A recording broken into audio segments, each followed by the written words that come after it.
لاہور کی راتیں بڑی عجیب ہوتی ہیں، مگر 18 کی وہ رات کچھ اور ہی تھی۔ داتا دربار کے احاطے میں لاکھوں عقیدت مند موجود تھے، درود و سلام کی صدائیں گونج رہی تھیں، اور ہر زبان پر صرف ایک نام تھا، داتا گنج بخش علی حجور۔ یہ حضرت علی بن عثمان حجور کی وہ رات تھی جسے لوگ صدیوں سے عقیدت و محبت کے ساتھ مناتے آ رہے ہیں۔ کہا جاتا ہے کہ اس رات جب دربار کے میناروں پر چراغ روشن ہوتے ہیں تو دلوں کے اندھیرے بھی منور ہو جاتے ہیں، مگر اس رات ایک ایسا واقعہ پیش آیا جسے سن کر آج بھی لوگ حیرت میں مبتلا ہو جاتے ہیں۔ سلیم نامی شخص لاہور کی ایک پرانی بستی میں اپنے 3 بچوں کے ساتھ غربت کی زندگی گزار رہا تھا۔ مزدور تھا، روزانہ محنت مزدوری کر کے بمشکل اپنے گھر کا چولہا جلاتا۔ اس دن اسے مزدوری نہیں ملی اور اس کے بچے بھوکے سو گئے۔ شام کو جب اس نے دربار کی روشنیاں دیکھیں تو اس کا دل بے اختیار الفاٹے، جیب میں کچھ نہیں تھا مگر دل میں ایک امید تھی۔ اس نے وضو کیا، پرانے کپڑے پہنے اور چپ چاپ داتا دربار کی طرف چل دیا۔ جب وہ مزار کے قریب پہنچا تو اس نے ہاتھ الفاٹے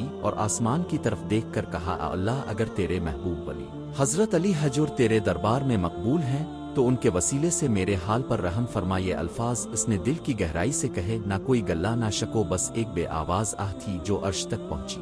اسی وقت کچھ عجیب ہوا، دربار کے اندر ایک ہلکی سی مہک پھیل گئی، جیسے کسی نے عنبر اور مشک کا دریا بہا دیا ہو۔ لوگوں نے حیرت سے آدیر الفادیر دیکھا مگر کوئی نظر نہیں آیا۔ پھر دربار کے ایک کونے میں بیٹھے درویش نے آسمان کی طرف نظریں کیں اور کہا، آج کسی سچے سوالی نے دعا کی ہے اور اللہ نے اپنے محبوب بندے کی وساطت سے اسے سن لیا ہے۔ سب لوگ خاموش ہو گئے، جیسے فضا بھی سننا چاہتی ہو کہ اب کیا ہونے والا ہے۔ سلیم جب دربار سے واپس جانے لگا تو اس کے قدم بوجھل تھے، اس کے دل میں سکون تھا مگر ظاہری حالات وہی تھے، خالی جیب خالی ہاتھ۔ لیکن اللہ کے در پر آئے لوگ کبھی خالی نہیں لوٹتے۔ جب وہ دربار کے دروازے سے نکل کر گلی کے نکڑ پر پہنچا تو ایک بوڑھا بزرگ سفید کپڑوں میں ملبوس سر جھکائے کھڑا تھا۔ اس نے سلیم کو آواز دی، بیٹا کیا تم سلیم ہو؟ سلیم حیران ہوا کہ کون ہے جو مجھے نام سے جانتا ہے؟ اس نے آہستہ سے کہا، جی مگر اب کون؟ بوڑھے شخص نے مسکرا کر ایک تھیلی اس کے ہاتھ میں تھمائی اور کہا، یہ اللہ کا انعام ہے، اپنے بچوں کا خیال رکھنا۔ پھر وہ بزرگ نظروں سے اوجھل ہو گیا۔ سلیم نے پیچھے موڑ کر دیکھا تو وہ شخص کہیں نظر نہ آیا۔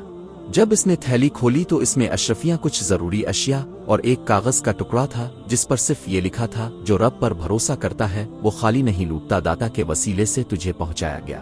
سلیم نے اس دولت سے کوئی حرام کام نہیں کیا، اس نے اپنی محنت جاری رکھی، بچوں کو تعلیم دلوائی اور دربار کے قریب ایک چھوٹا سا لنگر خانہ کھولا جہاں روز 2 وقت غریبوں کو کھانا دیا جاتا ہے۔ اس کے چہرے پر اب نور تھا، سکون تھا۔ وہ خود کہتا تھا، میں نے مانگا اللہ سے تھا، داتا گنج بخش صرف وسیلہ تھے، اللہ نے سنا اور مجھے زندگی دے دی۔